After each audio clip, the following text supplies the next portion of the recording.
Hey, this is Billboard. You should know us. We're Flora Cash.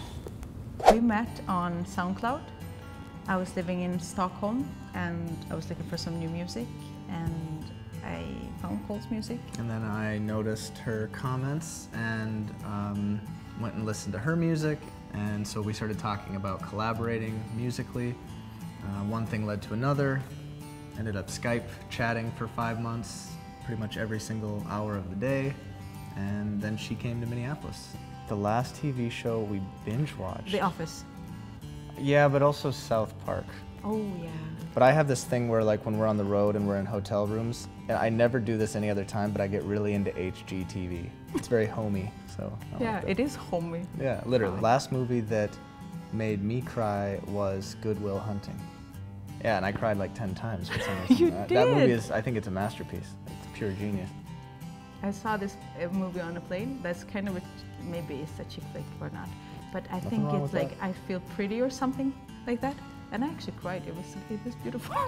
We get very emotional when we fly. Yeah. I don't know why.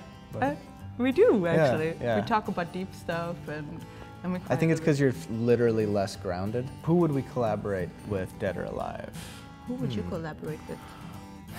That's kind of a tough one. I really like Post Malone, actually. Yeah, I would like him to do, or I would like some kind of collaboration with Post Malone. That'd be pretty sweet. Yeah, I will say Michael Jackson.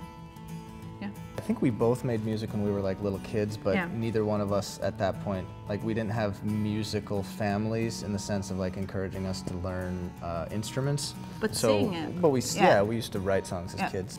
For me, it like resurfaced later on in life. I joined like a punk band as a drummer, and then I was like, oh my gosh, it's really easy how they're playing guitar, because it was just power chords. So I was like, I have to learn how to play guitar. Didn't you have like a girls group when you were a little kid? Like you and the neighborhood kids had like a Spice Girls but it wasn't type Spice of thing? Girls. No, it but was no, that's Dream the Girls. closest thing I could, that's what you called it.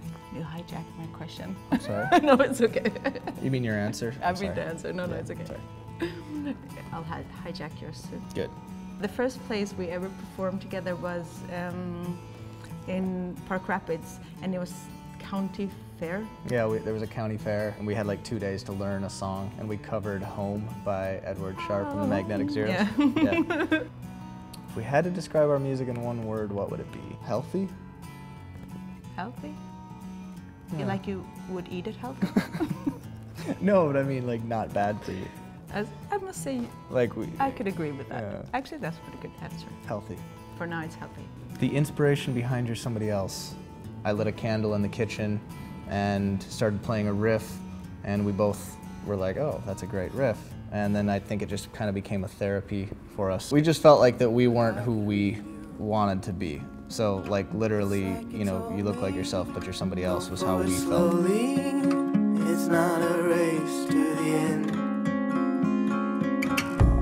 You look like yourself, but you're somebody else.